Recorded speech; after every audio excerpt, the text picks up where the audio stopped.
Testing, testing. I'm live in my studio, and I think I'm about 1 minute early to see if I have any idea what I'm doing. Can accomplish my getting my message out to my friends and family far, far, far away and far and wide. And if you can hear me, can you hear? I see Sharon that you're watching. Can you hear me?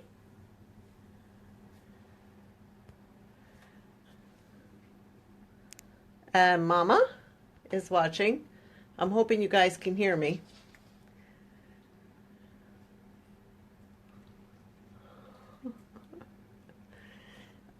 Okay. 20 seconds to beginning. Can you guys hear me? I know. Sharon, I see you said this is interesting. If it were for my daughter having done it in the kitchen making cupcakes, I think I would, oh no, Christmas cookies. I would never even know about it. Can you guys hear me? Sarah, can you hear me when I say something? I just want to know that you guys can hear me because mostly what I'm going to do is be talking about my quilts. Oh, thank you, Julie. Thank you. Okay, anyway, this is my studio. And yes, it is a little bit messy as I pan around. I have a Janome and my Singer and my computer connected to it, a sample of long arming when I started, and I have over here, hope you're not getting sick from motion sickness, my Juki with the 10-foot frame that I do all my long arm quilting with, and in the background I have my design wall with lighthouses on it and a United States flag pattern that someday I'll actually get to. But what I wanted to get to tonight most of all was I had two of my quilts. I'm going to switch the view. Two of my quilts appraised. And I just said, you know, how can I let all my friends know about these without them being nearby? And I decided the best way to do it was what Joanna taught me, go live on Facebook. So here we are. I wanted to first show you my quilt named Oh Arizona and tell you where my inspiration came from. And of course find the label. I make personalized labels out of Micron pens, which are permanent ink, so that you wash and they'll stay. And here's an example of my label on Oh Arizona. And on it, this particular label, I put the images that I quilted onto the quilt. Cactus, tumbleweed in the corners, and Kokopellis, which are a fertility god motif. So I found this fabric line in Connecting Threads, which has exclusive fabrics made for it. It's a catalog that you can get sent to your house, and it inspired me to make something called Oh Arizona. So I made all these O's, and the harder part was knowing what to do with the sashing. This part of a quilt here is called sashing. Any sections that go between blocks. These are blocks. For example, this is, let's see if you can see exactly what I see. This is a block. So I had all these blocks, and I decided on a thing called a Friendship Star. And Missouri Star Company out of Missouri has Jenny Doan is the owner and founder. She had a little tutorial on this online, so I decided that's what we're going to sash it with, because I was fortunate enough to find in this Sedona collection, they had this. This is part of the Sedona collection. They had yardage included. And so in order to make our quilts, we start with blocks, and then hey, I need a pointer. We start with blocks, and then we have to add sashing and interest along the way. So this is one of my borders. This is a 1-inch border here, just to break the colors. Then the snake, I call it a snake print, the rust snake print, to break the border again, and then out to this fabric, which I bought in Hancock's of Paducah, a privately owned store that is in Paducah, Kentucky, where the National Quilt Museum is, and absolutely awesome to go see. People from all over the world submit quilts, and they're stunning. I already hope to get one of mine in there someday.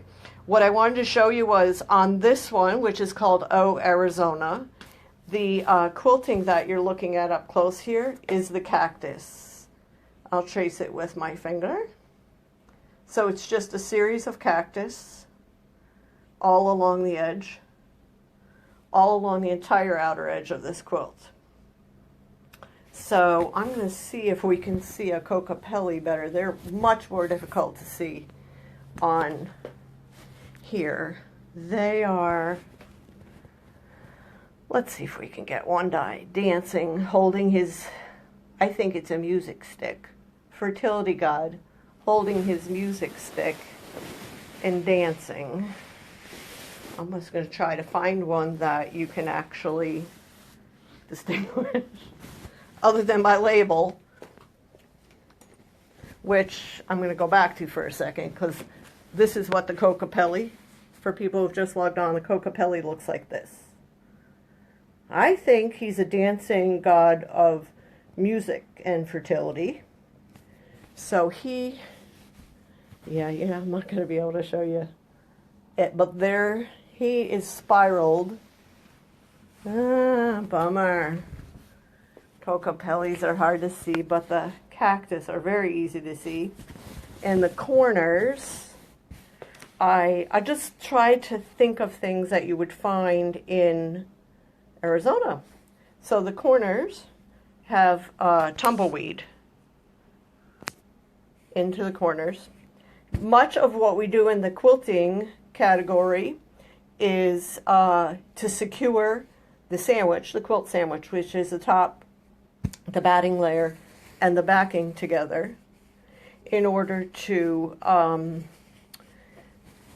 make them last for hundreds of years through washings and washings. And I recently went to a discussion where I went to meet an appraiser, an AQS appraiser. I'll talk more about her later. Her name is Brenda Grampsis. And she says, if we do our quilts properly, we actually, our quilts could last for hundreds of years. The quality of our fabric today is extremely high compared to what there was in the 1800s, for example. And I saw numerous quilts from the 1800s at the talk that I heard by Brenda Grampsis. So I believe it. She says our quilts could last for 100 years. So we make them, and they take forever. I can't really tell you how many hours are into these two quilts, but both of them are my own design. And I wanted to show you this one first because mostly I was just trying to use a collection of fabrics that I liked. I'm learning. So every time I do something new, I can then incorporate it in the future into another quilt. And for example, here is one example of quilting. I just followed the pattern on the fabric. So I have tons of friends that are doing quilting, and we get together on Tuesdays at the community center in St. Cloud for what we call a sit and sew. And on Saturdays, once a month, we have an event that is a workshop of some type, some teacher or something. What I also wanted to highlight to you is that I was told by people, the people who've been in the industry for a long time, never just put a label on your quilt. Always take your micron pen and sign right on your fabric, because labels quilts are getting stolen at quilt shows.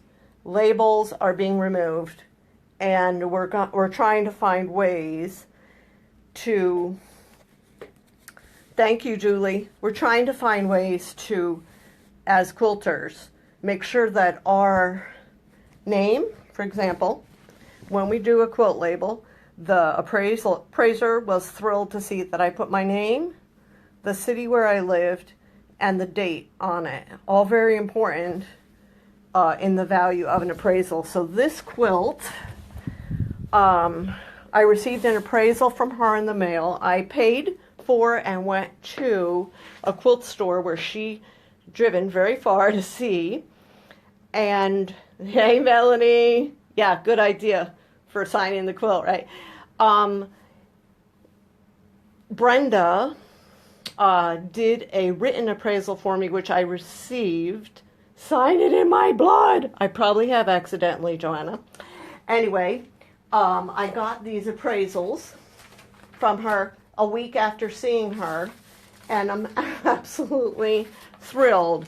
I actually have them scanned, and I'm going to download them to the event when we're done. The value of this Arizona quilt, I don't know if this will come in or not, but is $500. Definition of value called fair market, because Brenda offers 5 different kinds of appraisals. You can get an appraisal for the insured value of the quilt in your home is much higher than a fair market value. She considers this quilt to be worth $500 in the market today if I were to sell it. So if anybody is interested in my quilts, that's a starting point for me, or a negotiating point. At least I had no idea what my quilts were worth. And the reason I did it was because I don't make very many quilts. I make, I'm going to switch the camera here for a second. I make Project Linus quilts and do pillowcases for Ryan's Cases for Smiles. I believe it's for children with cancer. Project Linus is for children all over the country. I believe it's a national organization that are in need. And we don't know who they are, and we don't know when they get it. But we have a Central Florida director. Her name is Michelle Mignoya, and Michelle collects them from, say, our guild or the different stores that I go to. And yes, I quilted out on my Juki QVP, Melanie, and let's give fair creds to my Juki. This is a gift from God, all of this, folks, but this is my, oh, that's silly. This is my Juki QVP. It is an industrial long arm machine. And Melanie Moore and Glenn Moore are my Juki ambassadors. They also happen to be my friends, and she's the secretary in the guild where I'm the treasurer. But with her living a development or two down the street, should I have any problem with my Juki, I call Melanie. And they come and they help me, and she gives me presents and lots of fun stuff.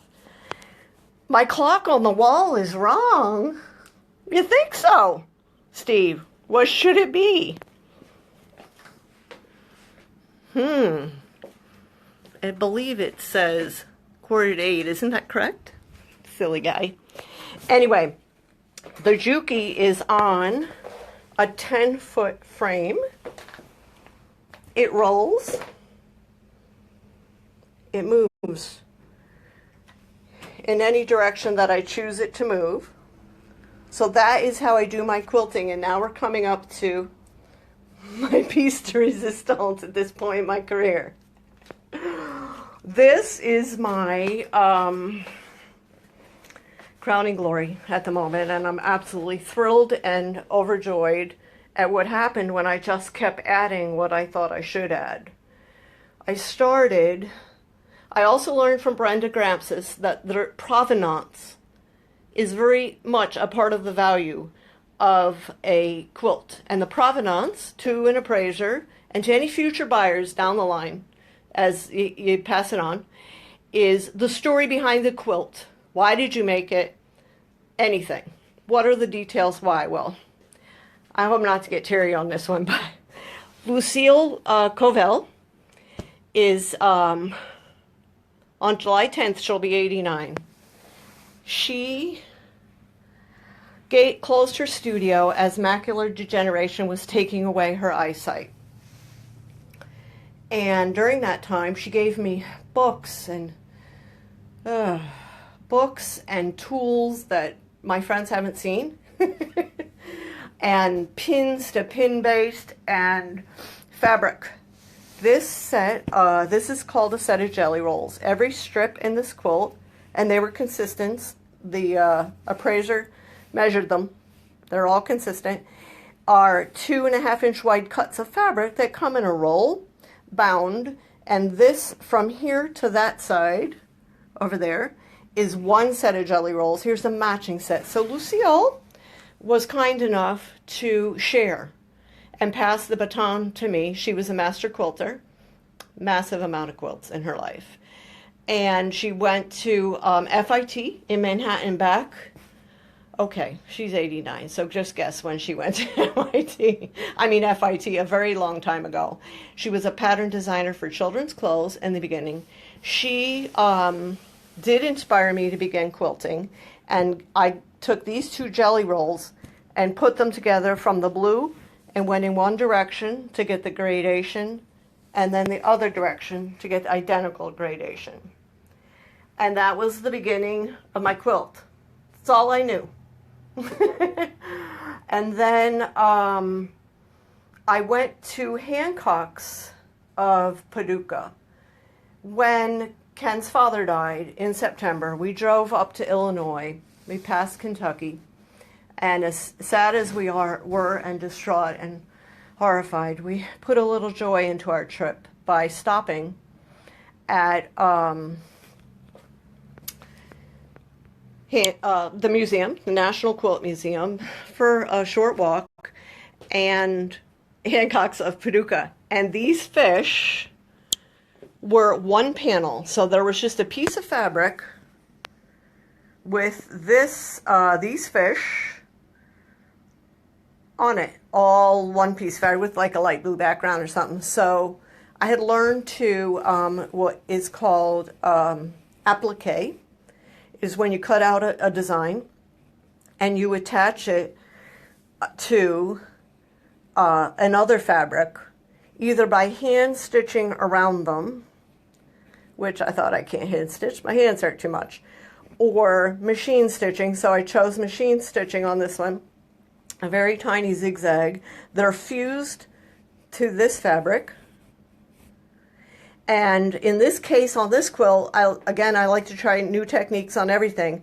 I did what is called trapunto. I added a layer of batting just behind each fish shape and basted that together. So later, when I created the quilt sandwich with the backing and the batting, I would have a raised definition, which I think you can see. They stand out from the rest of the quilt. And I put them all over the quilt. Thanks, you guys, for all your compliments. I really appreciate it. I'm glad you're watching. It was scary and a challenge for me, but these quilts are me. And I go, let me see how I can share with my friends. And so I put all these fish on the fabric. Now, mind you, there was no quilting. And then I said, fish live in a world where there will be seaweed. So the entire way up each vertical of the quilt, I made what I called a seaweed pattern. I just did a stitch and rode it all the way to wherever I wanted to stop it. Stopped it. I don't even know where that one stopped. And the fish were on, mind you. Then I brought it back down to the base of the quilt. And of course, by then, I had none of this fill. What you see as intense stitching from here to here all over the entire quilt was not there. So it was this seaweed and then a lot of bulk, blank. Then another piece of seaweed and blank. So then I said, well, why don't I put something between the seaweed and around the seaweed? So I don't know if anybody could tell what this is, but this is a conch shell, and it is stitched onto the fabric before the background stuff. I have a conch shell. I have, this is a fish, believe it or not. Well, I've learned a lot of things. This is a fish. This is his nose, his fins, his tail, back in here. And this is a sea flower. I'll take you right into the corner. I just started adding things that I know are in the ocean and that I wanted to have on my quilt. I believe I have some, my hands aren't working real good tonight. I got an injection in my finger today, but this is coral. Let's see if I can get it shown. This is a piece of coral. Just general thing that I look at drawings and I look at live things, and this is a sea something. I have a seahorse in here. I have another fish right here. Yeah, they're hard to find, and what I learned from doing this is if I'm going to do the fish and I'm going to do heavy background quilting, leave the fish with less stitching so they'll show up later. The piece de resistance on this piece, though, in my opinion, in the quilting arena, is, sorry, I'm having to pick it up, is a jellyfish. I'm going to try to get you an image of it. You see there's a crown here. This, yes, let's see if the light's messing me up a little, but that's just going to have to be the way it is. This is a jellyfish with all its tentacles hanging below it in all different directions. If anyone can see that, I hope so. And I have two jellyfish. I have one on the far side as well. It starts up here. I have a couple seahorses in here, if I can find them. And I will, in order to show you more specifically what happened with those decorative pieces, I'll show you when I show you the back. I also felt you have to, I then put a black, you have to put borders. So you have to go from transition to this part here with something. So I go, I love black. Black is in the fish. I'll do a 1-inch border, which has been very precise through the whole quilt. She acknowledged that on my appraisal. And then I said I wanted there to be beach and sand. So I put a 2-inch border out here to indicate sand, and this into this, and then came another one of my favorite parts. This is called an ice cream cone border, and I'd gotten a little template for it, and I go, yeah, you can do that, Sherry. I know, I think I can sew anything when I look at it, so sometimes I struggle, but I did this, what's called an ice cream cone border, and in between there are a plain section, which I migrated and called this sand. So this is the shells on the beach. And then I saw a lot of quilts that were out at the shows that had circles. So I couldn't not be tested. So I hand made all these circles and hand stitched them onto the entire quilt, just below the center. And then I made these spiral. Let's see if we can get this to focus. I made these, I just said, this looks like it needs something spinning. So I made this spiral design, which the appraiser and I called fireworks. And then time went by, months. And I saw a lot of quilters at shows using crystals. Oh, okay. I hope I didn't end my thing. Am I still there, folks? Because I must have hit a button on my phone anyway. No, I didn't show Ken's quilt yet, but thanks, I will. Anyway, these crystals are actual Swarovski crystals. And the method of attaching them that I used after tons of research is called Hot Fix. They come with a glue on them, and you can't really appreciate them until you see them in real life, but they are true Swarovski crystals. On this particular quilt, I have 82 Swarovski crystals. So I have 82 occurrences of that same image. And the corner of the ice cream cone border at the seashell is nice and wide like that. Let's see, what other tricks did I have up my sleeve? Oh, yeah. I saw somebody sashed, what I would call sashing. Sashed, like bunting for the 4th of July or something. Used a quilt technique that was a scallop that I sashed from one stitched on hand stitched item to another. So I have machine applique here and I have hand applique here. So I tried a lot of new techniques. I also tried 1/4 inch like dental molding, whatever, around the whole entire quilt because I wanted to see if I could do it. This is the challenge, to see if I can execute what I have in my mind. So here, for example, is the back of the quilt. What I think you'll appreciate is the back of the quilt is made of 108-inch wide muslin brand Rocklon. Used to have my own business making interior decorating, and Rocklon is one of the top names. And so I bought the good stuff. 108 inches wide, so I never have seams in my, rarely do I ever have seams on the back of my quilt because I don't like them. I use wide product that covers my whole quilt. So that's the jellyfish that I stitched onto the front side. Then after I did all those embellishing with the fish and the conch shell and the seahorse and the fish, I had it off my frame for, weeks, maybe a month. And thank you, Sharon.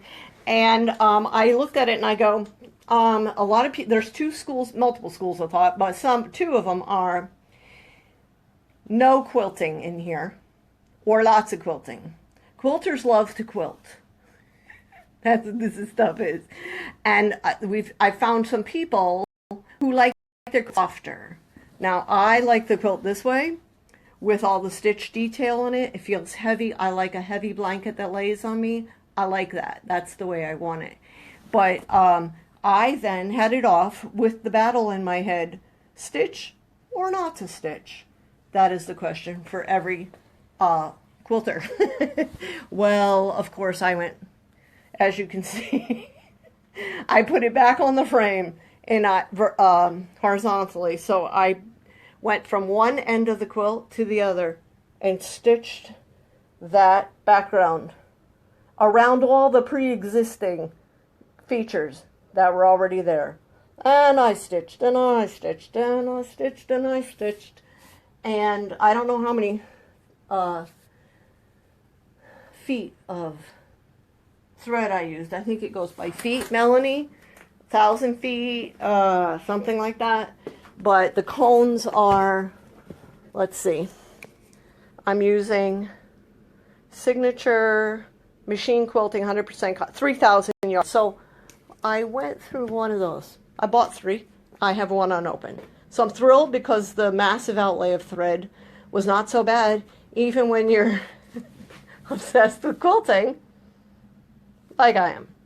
Now, I know better. I'm not going to do that on every quilt, like I didn't do it on the Kokopellis. But this one just spoke to me of needing to do that. So I'm going to flip this quilt just to show you the back of it to finish my discussion, my virtual quilt show, and then I'll tour you.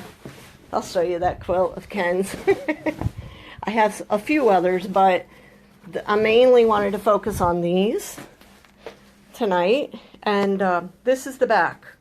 So everywhere that you saw a fish on the front, you now on the back, it's like a reversible quilt in a way, you see the impression of the fish that was there, or the whale, or the conch shell on the bottom.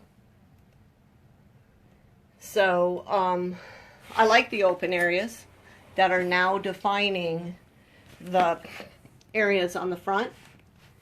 And the fish, there is a fish here. Again, I learned my lesson. Don't fill in the fins with so much detail. Then everyone other than me will also be able to see them. Somewhere there's a seahorse. Let's see if we can find him. He's quite embedded.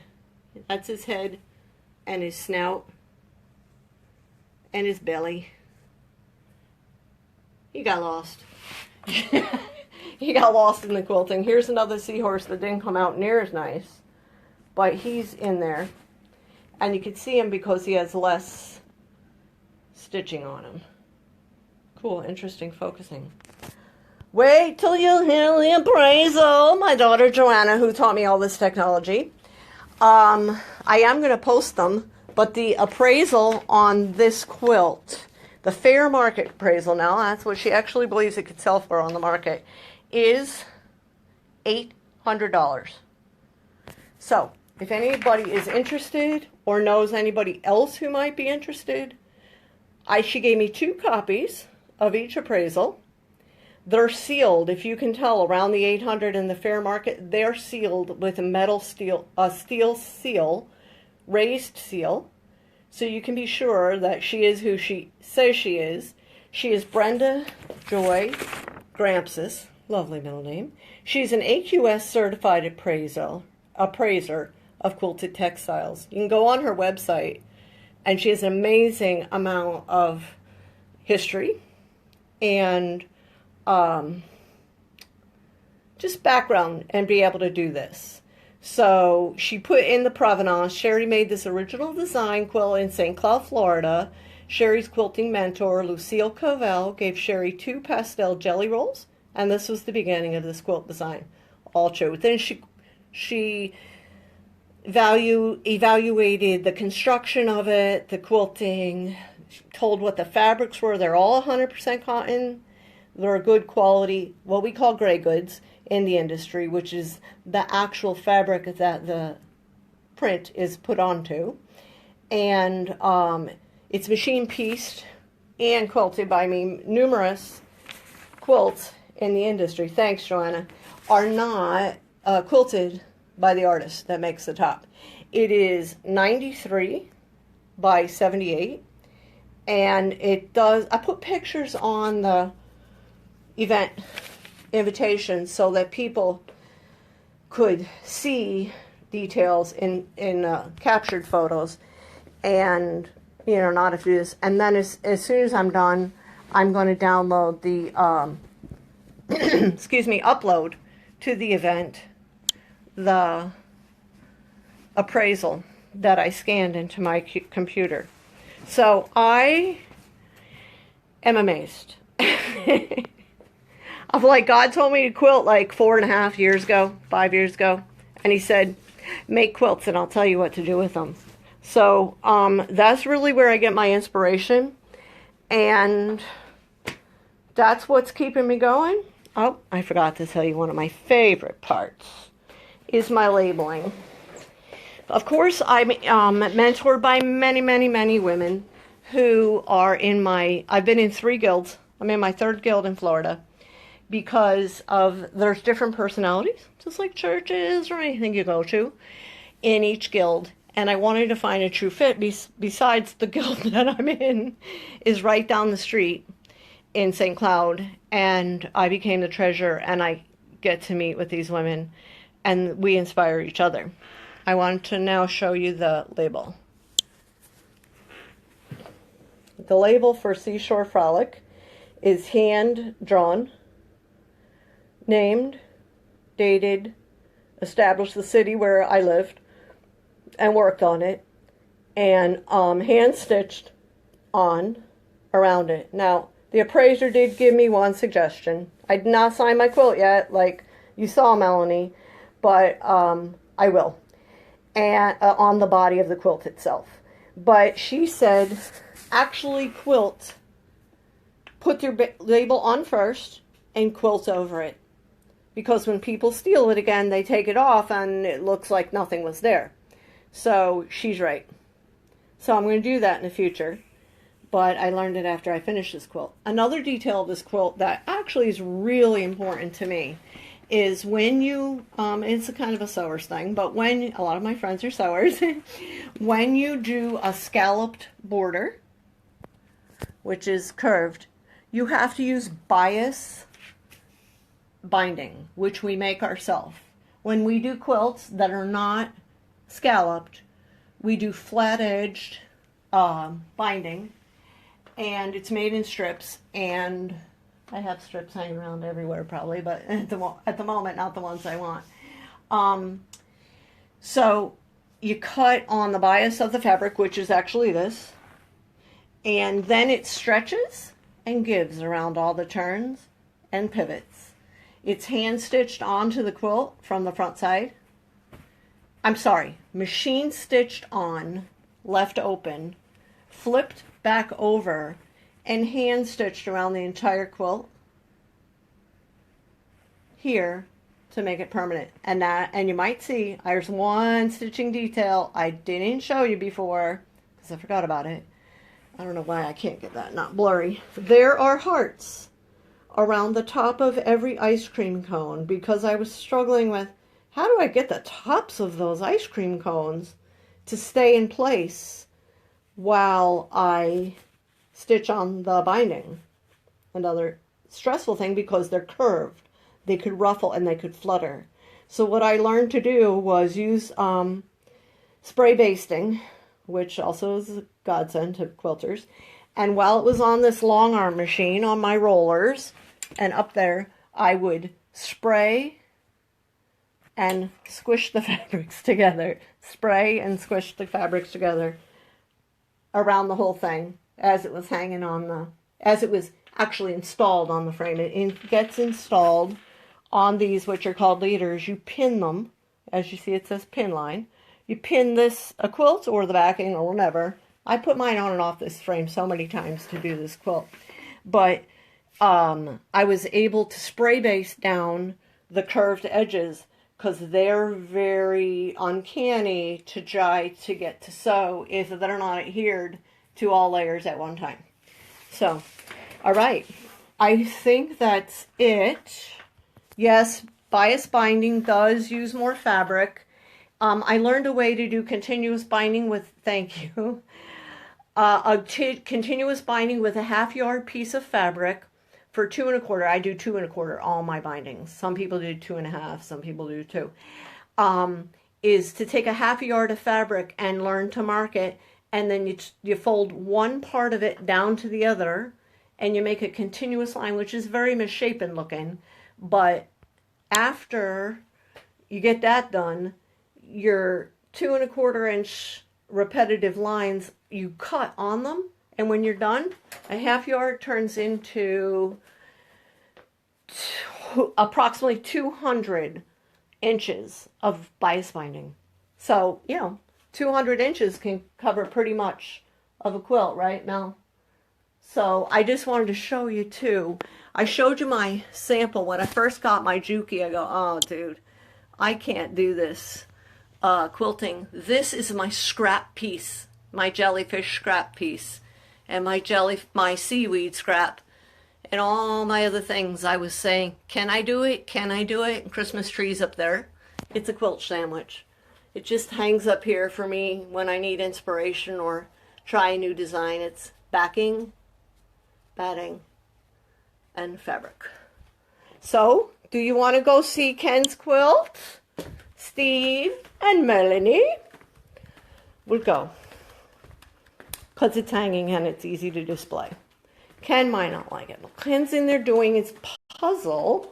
So here we go. It won a ribbon at the Strawberry Festival, which is hanging on it. So here it is in all its glory in his office. It's pretty big. I don't actually... Melanie says hi, Ken. Hi. Hi, everybody. Also, Steve says, hi, Ken. Hi, Steve. I'll see you in the morning. He's doing a Kincaid Disney puzzle since he's been stuck without being able to be as mobile as he usually is with his back injury. But anyway, here's his quilt. It was 5 rows. A row of this, a row of trees, a row of fence, a row of house and trees, stars, and geese. Flying geese, those are called. Hey, Ken, love you. Sharon Benz. Oh, yeah. Love you too, cuz. Love you too, cuz. We need to chat They sometime. can't hear. Oh, they can hear you. Yeah. They can We hear need you. to chat sometime soon, cuz. Oh, anyway, these stars were a nightmare, and I thought, I'll never get those stars in a quilt. Thank you, Melly. And all these little tiny 5 by 2 inch pieces, I go, you must be kidding. But love held out, and this, of course, is another learning experience. This is a brown border, and a very dark green, and you can't distinguish them from each other.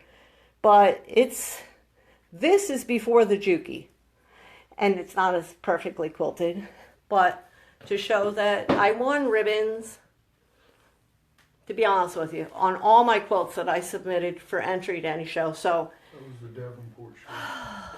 I do that at Plant City too.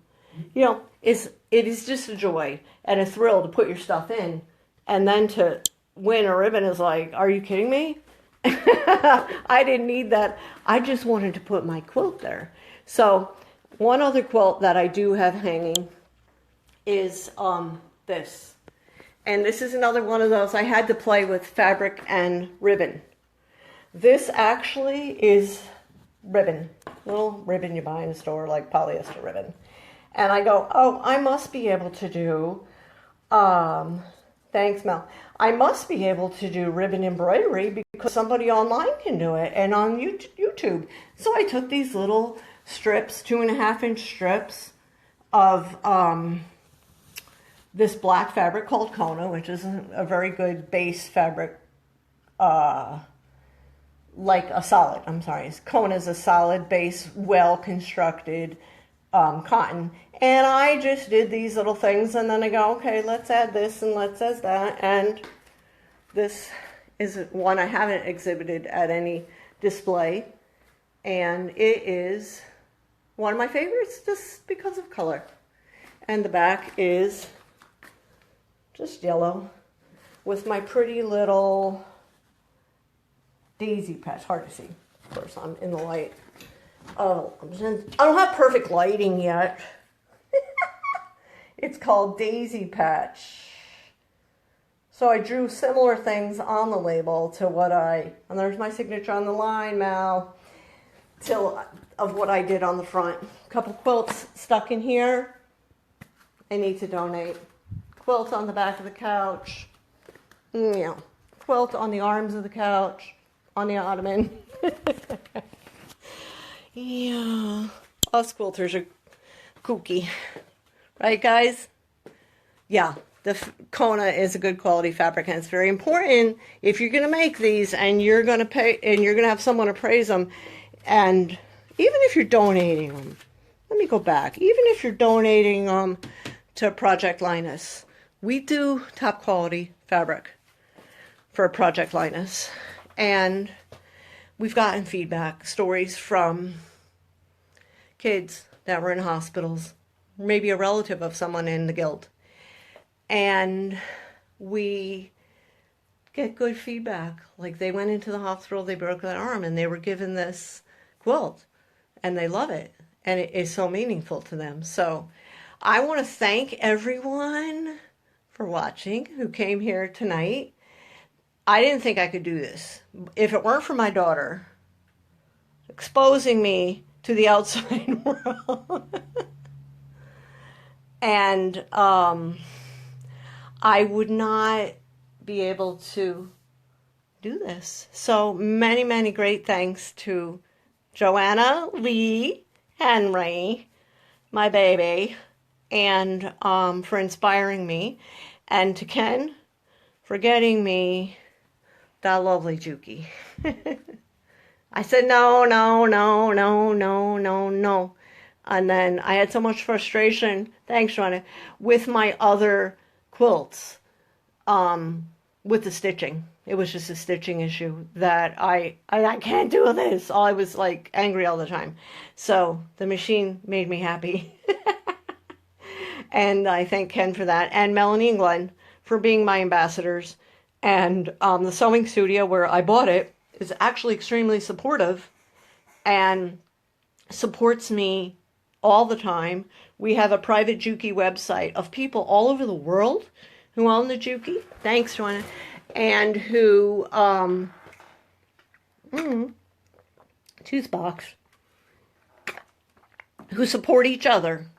So when you buy a Juki, you get the privilege of having people all over the world, and mostly our nation, who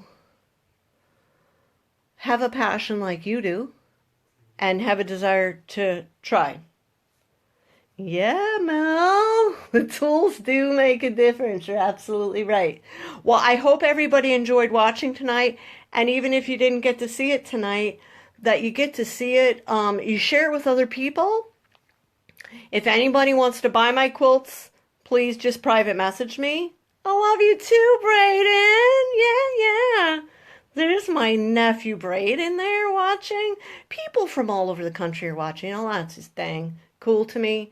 That even though I live so far away from you, we can be with each other. So I challenge you, all of you out there, things to go live on Facebook and share something of your passion, clean, of course, with the world, and show people what your hobbies or your interests are, or just give an eloquent speech, something like that. So thank you. I'm going to switch back to my quilt and say thank you, thank you, thank you for everybody for giving me the opportunity to do this and attending. I'm just thrilled. I do want to show you, on the heels of the thank you, these are, I don't know how many I got. 2, 4, 6, 8, 10, 12, 15 Lighthouse on a shop hop last year that Ken and I went to, and Lila. We drove all over the east coast of Florida to get these lighthouses. I also bought canvas frames and wood grain fabric. They're going to turn into a project, a hard project, not just quilt. They're going to be wall hangings. I'll tell you what inspired me on that. I was doing a quilt that all these women did in in my class, my really only class, and it was a seahorse of hundreds of little tiny pieces of fabric glued on top of each other. I beaded it, glued. Well, it's not glued. It's affixed with fusible fixative. Thank you, Mom, and good night, Ken. Good night, Steve. I did this, and I go, well, I can't get in the art show with a quilt because they don't consider quilts art in the juried art show. So I go, Ken, I wish I could show you the back, but 2 hands. He built me a beautiful frame, MDF, with structure of it behind the MDF, hanging item, and I submitted this to a juried art show, which started as a quilt. And thanks, Raiden. I got in the juried art show and you hung for a month in the Osceola Art Center. And lots of people looked at it. And I'm just absolutely amazed because, thanks. You would love it, Joanna. Because the art show gives you a lot of exposure. And just like this going live thing done. All right, goody. So, love you guys. Thank you so much for giving me the opportunity to go out there and practice my speaking self, because I never could speak in front of a lot of people and it was horrific, and I used to not be able to breathe out of fear. Oh, something you might all notice too. I got my hair cut a lot. Hello, Joanna. I got my hair cut and I like it. It's only like the 5th day, so I'm getting used to it. But thanks you everybody for all of your encouragement, and keep it coming, and I'll keep the artwork coming. Love you guys. Bye.